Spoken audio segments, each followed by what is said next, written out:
Friends, पिछली video में हमने परसेंटेज के बेसिक्स के बारे में डिस्कस किया था और उसके बाद में हमने परसेंटेज को फ्रैक्शन में किस तरीके से कन्वर्ट करते हैं, इन सब चीजों को सीखा था।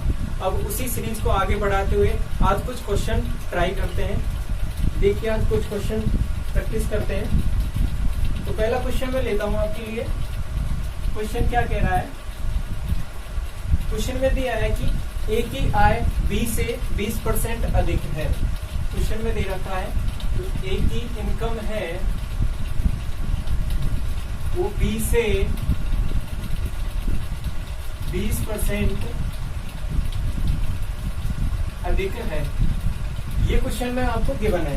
उसके बाद में क्या कह रहा है कि यदि ए की आय 360 रुपए है, यदि ए की आय 360 रुपए है तो बी की आय ज्ञात कीजिए। तो बी की आय ज्ञात कीजिए। क्लियर? तो क्वेश्चन में आपसे क्या है कि ए की आय उसने क्वेश्चन में आपको दे रखी है और बी की आय आपसे पूछ रहा है। क्वेश्चन में एक रिलेशन भी दे रखा है परसेंटेज के बीच में, तो इस रिलेशन से हम क्वेश्चन को ट्राई करेंगे। तो क्वेश्चन में देखिए क्या दे रखा है कि पहले तो क्या है कि परसेंटेज वैल्यू दे रखी है 20%। तो कल हमने परसेंटेज वैल्यू को फ्रैक्शन में कन्वर्ट करना सीखा था। तो 20% को हम क्या लिख सकते हैं? अगर आपको क्वेश्चन में 20% गिवन हो तो उसको क्या लिख सकते हैं? 1/5। कल की जो हमने टेबल ड्रॉ की थी वहां पे 20% को हमने क्या लिखा था? 1/5। क्लियर है यहाँ तक? उसके बाद में क्या है कि ए और बी के बीच में रिलेशन है। क्या कह रहा है कि जो बी से ए की आय क्या है? अधिक है। मतलब क्या कह रहा है कि 20% अधिक है। तो अगर मैंने बी की आय 5 मान ली, क्लियर? बी की आय मैंने 5 मान ली तो 5 का मैं अगर 20% निकालूंगा, क्लियर? तो 20% की वैल्यू है 1/5। तो ये यदि 5 है तो इसको कितना होना पड़ेगा? 6। क्लियर? अब 20% को हमने 1/5 लिखा है। इसको थोड़ा सा ध्यान से देखिए, इसमें क्या क्या है। तो इसमें देखिए कि यदि अगर मैंने 5 का रेस्पेक्ट लिया है तो इसमें 1 का क्या है? इंक्रीमेंट है। 1 का क्या है? इंक्रीमेंट। 1 की क्या है? बढ़त। तो बस क्वेश्चन में यही कहा है आपसे कि जो ए की आय है वो बी से 20% अधिक है। मतलब यदि ए की आय, यदि बी की आय मैं 5 मानता हूं तो 20% अधिक, मतलब ए की आय कितनी हो जाएगी? 6 हो जाएगी। कितने का इंक्रीमेंट है यहाँ पे? 1 का इंक्रीमेंट है। तो अब किस तरीके से लिख सकते हैं इसको? 5 पर 1 का इंक्रीमेंट है तो ए की आय कितनी हो गई आपके पास? 6। क्लियर है? इसको थोड़ा अच्छे से समझिए यहाँ पे। उसके बाद हम शॉर्ट में करेंगे क्वेश्चन को। तो अगर मैंने बी की आय 5 मान ली तो 1 का इंक्रीमेंट है इसमें, तो ए की आय आपकी हो जाएगी 6। क्लियर? तो 6 हो गई। तो अब क्वेश्चन को किस तरीके से अटेम्प्ट करेंगे देखो। अब यहाँ पे क्या है कि जो ए की आय के बारे में उसने क्या कहा है कि 360 रुपए है। मतलब जो 6 यूनिट की वैल्यू दी है उसने 360 रुपए दी है। 6 यूनिट की वैल्यू दी है वो आपको 360 दी है। तो आपसे क्या है कि वो 5 यूनिट की वैल्यू पूछ रहा है। तो 6 यूनिट की वैल्यू आपके पास 360 है तो 1 यूनिट की वैल्यू कितनी हो गई? 1 यूनिट की वैल्यू होगी आपके पास 360/6 मतलब 60। क्लियर? तो 5 यूनिट की वैल्यू कितनी हो जाएगी आपके पास? 300। क्लियर? तो इस तरीके से 300 आपका आंसर हो जाएगा। जो बी की आय है वो हो जाएगी आपके पास 300। इस तरीके से सॉल्व किया हमने। एक बार दोबारा देखो, यदि मेरे पास ए की आय 360 रुपए है, ये कितने यूनिट की वैल्यू है? 6 यूनिट की। हमें निकालनी है ए की आय, सॉरी बी की आय। तो बी की आय कितनी है? 5 यूनिट। तो 5 से मल्टीप्लाई कर देंगे तो 6 से कट जाएगा ये 60 बार, और 60 को 5 से मल्टीप्लाई करूंगा मैं तो क्या आ जाएगा आंसर मेरे पास? 300। क्लियर? तो आपको समझ में आ गया होगा कि हमने बेसिकली किया क्या है यहाँ पे। तो क्वेश्चन में गिवन था कि जो 20% का आपको क्या है कि इनकम में इंक्रीमेंट दे रखा था। तो 20% को हमने किस में कन्वर्ट किया? फ्रैक्शन में। 20% का फ्रैक्शन हो गया आपका 1/5। तो 1/5 क्या है कि 5 पे क्या है कि 1 का इंक्रीमेंट है। जैसे कि 100 पे जो इंक्रीमेंट था आपका, 100 पे इंक्रीमेंट था आपका कितना? 20। तो अब मैंने इसको कन्वर्ट कर दिया 5 में, तो इस पे इंक्रीमेंट कितना हो जाएगा आपका? 1। तो वही सब चीज लिखा है मैंने कि 5 पर इंक्रीमेंट है 1 का, तो यदि ये 5 है तो ये 6 हो जाएगा, तो 6 यूनिट की वैल्यू 360 है, तो 5 यूनिट की वैल्यू आपके पास हो जाएगी 300। आई होप आपको ये क्वेश्चन अच्छे से समझ में आ गया होगा। अब क्वेश्चन नेक्स्ट क्वेश्चन देखो आप, नेक्स्ट क्वेश्चन देखिए उसको किस तरीके से अटेम्प्ट करना है। तो नेक्स्ट क्वेश्चन भी इसी से रिलेटेड लेते हैं एक क्वेश्चन। क्वेश्चन में क्या गिवन है आपको, अब मैं थोड़ा शॉर्ट लिखता हूं। क्वेश्चन में दे रखा है कि जो ए की आय है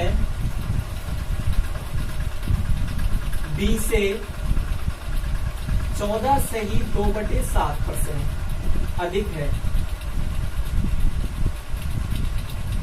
क्वेश्चन में गिवन है ए की आय है वो बी से 14 से ही 2/7% अधिक है। और क्वेश्चन में क्या कह रहा है कि ए की आय यदि 64 रुपए है, ए के बारे में बोल रहा है, ए के बारे में बोल रहा है कि ए की आय यदि 64 रुपए है तो बी की आय कितनी होगी। क्लियर, क्वेश्चन में ये पूछा है, तो हमें क्या निकालनी है, बी की आय निकालनी है। तो बहुत ही आसान सवाल है, 14 से ही 2/7% को क्या लिखेंगे, 1/7। क्लियर, ये हमने कल सीख लिया था कि 14 से 2/7 कितना लिख सकते हैं, 1/7। तो क्या कह रहा है कि ए ये रखा मैंने और ये बी रखा। अब क्या कह रहा है कि ए की आय बी से अधिक है, तो मतलब अधिक किसकी हुई, ए की। यदि ये 7 है तो ये 8 हो जाएगी, और 8 यूनिट की वैल्यू आपके पास कितनी है, 64। ये कितने टाइम से इसका 8 गुना है, तो इसका भी 8 गुना निकाल देंगे, तो कितनी आ जाएगी आपके पास, 7 8 56। क्लियर, तो आपकी आ जाएगी, इसकी इनकम कितनी आ जाएगी, 56 रुपए आ जाएगी। तो इस तरीके से हमने इसकी वैल्यू कैलकुलेट कर ली। तो बेसिकली कंसेप्ट क्या यूज किया है हमने, वही कंसेप्ट यूज किया है परसेंटेज को फ्रैक्शन में कन्वर्ट करने का। तो आपको समझ में आ गया होगा कि कल की क्लास कितनी इंपॉर्टेंट है, जो जिसमें हमने परसेंटेज को फ्रैक्शन में कन्वर्ट करना सीखा था। तो उसी कंसेप्ट को यूज करके हम इन क्वेश्चनों को सोल्व कर रहे हैं। ठीक है, तो ऐसे ही क्वेश्चन और ट्राई करते हैं।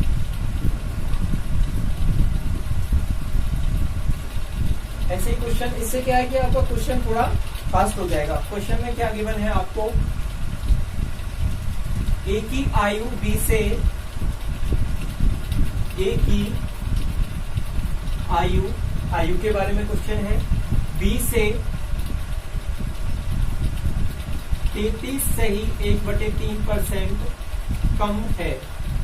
क्वेश्चन में इस बार क्या है कि कम बोल रहा है। और क्या पूछ रहा है क्वेश्चन में, यदि दोनों की आयु का अंतर, दोनों की आयु का अंतर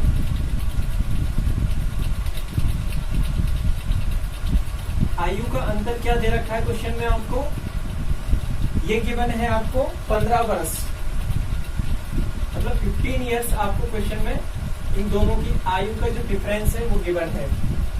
अब आगे क्या कह रहा है कि ए बी तथा a प्लस बी की आयु क्या होगी।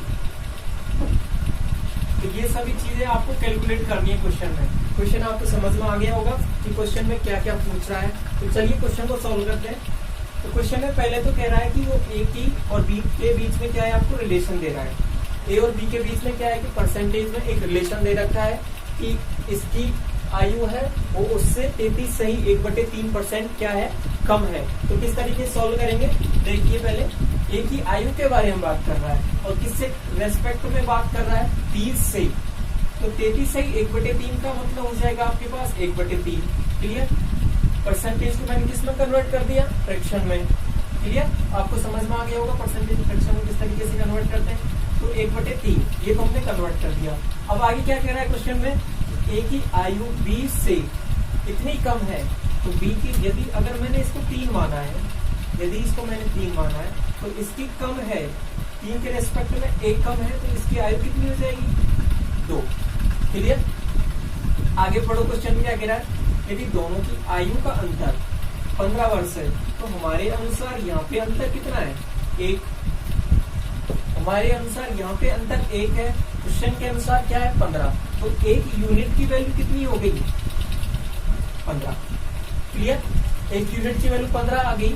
तो हम क्या निकाल सकते हैं, ए की आयु निकाल सकते हैं, बी की आयु निकाल सकते हैं और दोनों का योग निकाल सकते हैं। तो ए की आयु कितनी हो जाएगी, ए की आयु हो जाएगी ए की आयु कितनी यूनिट है? 2, तो 15 को 2 से मल्टीप्लाई कर देंगे, तो 15 को 2 से मल्टीप्लाई कर देंगे मतलब 2 यूनिट,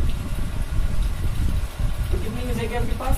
15 को 2 से मल्टीप्लाई करूंगा तो मैं, तो इसकी वैल्यू हो जाएगी आपके पास 30। तो ए की आयु कितनी है आपके पास? 30 वर्ष। क्लियर? तो आपकी ए की आयु आपके पास आ गई है। अब मैं बी की आयु निकाल लेता हूँ यहाँ पे। बी की आयु कितनी हो जाएगी आपके पास? 15 को मैं 3 से मल्टीप्लाई कर दूंगा तो मेरे पास आ जाएगी 15 की 45 वर्ष। अब क्या है कि दोनों की आयु का योग निकालना है, ए प्लस बी। अब क्या है कि अगर आप ट्रेडिशनल तरीके से क्वेश्चन को सोल्व करेंगे तो सबसे पहले क्या करेंगे आप कि ए की आयु निकालेंगे, फिर उसके बाद में क्या है कि बी की आयु निकालेंगे। लेकिन यदि क्वेश्चन में आपको डायरेक्ट ही पूछता कि ए प्लस बी की आयु क्या है, तो आप क्या है कि ए और बी की आयु निकाले बिना ही उसको सोल्व कर सकते थे। कैसे? एक तरीका तो यही हो गया कि आप डायरेक्ट दोनों की आयु आ गई है तो दोनों को जोड़ दो। 30 प्लस 45 कितना हो गया आपके पास? 65। तो आंसर तो यहाँ से आ गया डायरेक्ट, आपका 65 आ गया। ठीक है, 30 प्लस 45 75 आ जाएगा ना, तो ये आ गया 75। 75 वर्ष दोनों की आयु का योग आ गया। एक तरीका तो ये हमने क्या है कि ए और बी की आयु को डायरेक्ट जोड़ दिया। दूसरा तरीका क्या है कि मैं बिना ए और बी की आयु निकाले इसको सोल्व कैसे कर सकता हूँ? ए प्लस बी, हमें किसकी वैल्यू पता है? इनकी डिफरेंस की वैल्यू पता है, 1 यूनिट। तो दोनों के योग की वैल्यू क्या हो जाएगी? 5 यूनिट हो जाएगी। दोनों के योग की वैल्यू कितनी हो जाएगी? 5 यूनिट। तो 5 को मल्टीप्लाई कर दूंगा मैं 15 से, तो तब भी मेरा आंसर कितना आ जाएगा? 75 ईयर्स।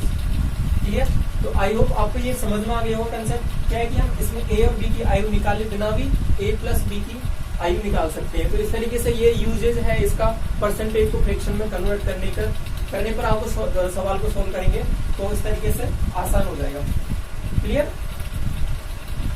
तो ये सब कंसेप्ट था इसमें परसेंटेज के बेसिक से रिलेटेड। तो हमने ये कंसेप्ट तो कल पढ़ लिया था, इसके क्वेश्चन अभी अटेम्प्ट कर रहे हैं। क्लियर? तो ये सब चीजें हैं। इसके बाद में डिस्कस करते हैं आपके साथ नेक्स्ट टाइप के क्वेश्चन सॉल्व करते हैं। नेक्स्ट टाइप के क्वेश्चन हो गया आपके पास टाइप 2 में सॉल्व करते हैं। तो टाइप 2 में क्या है कि हम डिस्कस करेंगे परसेंटेज चेंज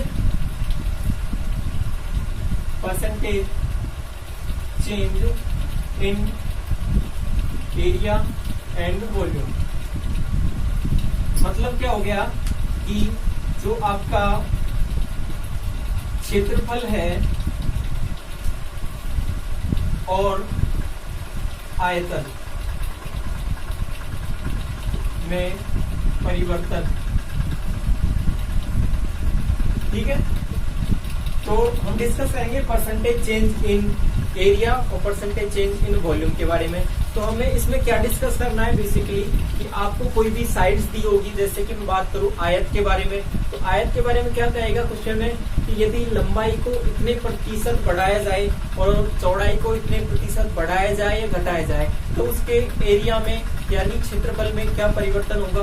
तो इस तरीके के क्वेश्चन हम इसमें डिस्कस करेंगे। ऐसा ही सेम चीज हम आयत के बारे में डिस्कस करेंगे, जिसमें आपको पर्टिकुलर साइड्स के बारे में चेंज करेगा वो कि यदि घन की भुजा को इतने प्रतिशत कम किया जाए या बढ़ाया जाए तो उसके आयतन में क्या फर्क पड़ेगा, कितना आयतन उसका चेंज होगा, बढ़ेगा घटेगा। तो ये सब चीजें हम इसमें डिस्कस करेंगे। तो चलिए शुरू करते हैं इस टॉपिक को।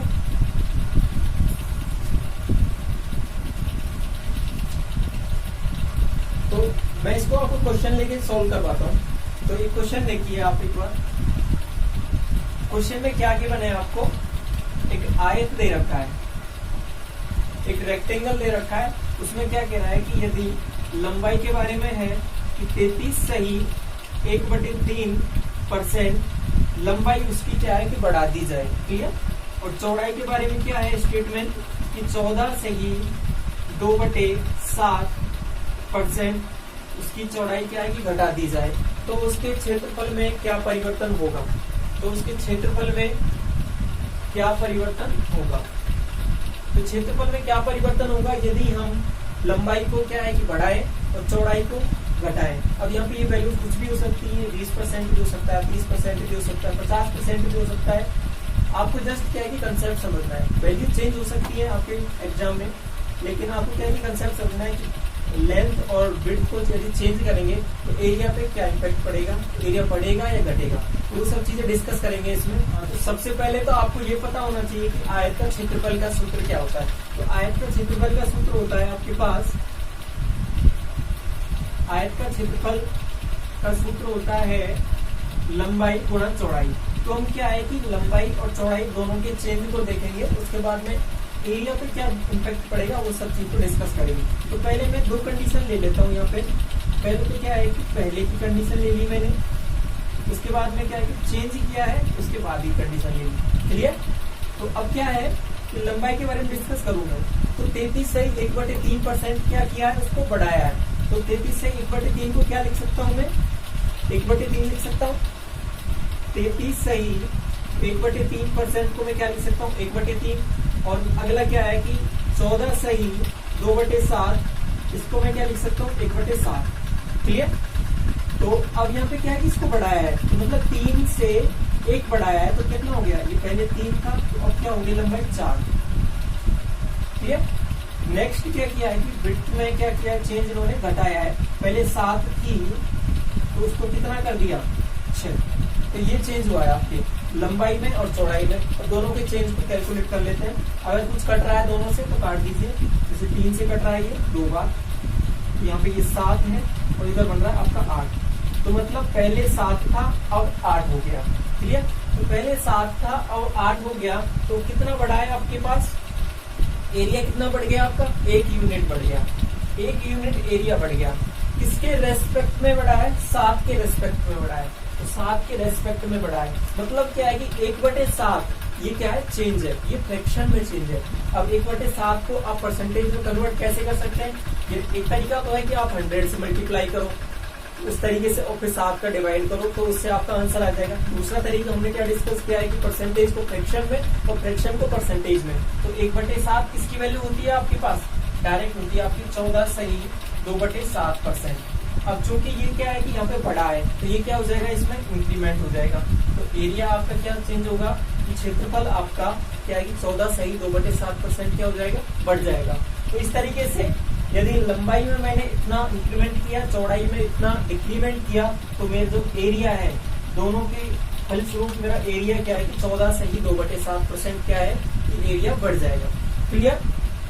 तो एक और सवाल देखिए, इस कंसेप्ट को आपको अच्छे से समझ में आएगा ये क्या है। एक और सवाल देखिए इसके बाद। क्वेश्चन में क्या गिवन है आपको, एक और क्वेश्चन ले लेता हूं मैं कि लंबाई में क्या चेंज दे रखा है कि 20% इंक्रीमेंट दे रखा है आपको, और चौड़ाई में क्या है कि 20% आपको क्या दे रखा है, डिक्रीमेंट दे रखा है। लंबाई आपकी क्या है कि 20% बढ़ाई गई है और चौड़ाई क्या है 20% घटाई गई है। तो जो एरिया है, एरिया में क्या है कि क्या चेंज आएगा, वो परसेंटेज में आपको निकालना है। तो इसको कैसे सॉल्व करेंगे, वही आपका एरिया होता है लंबाई गुणा चौड़ाई। तो पहले दो कंडीशन ले सकते हैं, एक तो हो गई आपकी बिफोर पहले वाली, एक हो गई आफ्टर बाद वाली। दो कंडीशन हो गई। तो 20% की फ्रैक्शन वैल्यू क्या होती है, हमने पढ़ी है। 20% को हम लिख सकते हैं 1/5, 20% को 1/5 लिख सकते हैं। तो यहाँ पे क्या है, इंक्रीमेंट है। तो पहले 5 है तो बाद में कितना हो जाएगा, 6 इंक्रीमेंट है। उधर क्या है कि डिक्रीमेंट, तो पहले यदि 5 है तो बाद में कितना हो जाएगा, 4। क्लियर है, इंक्रीमेंट डिक्रीमेंट आपको समझ में आ रहा होगा।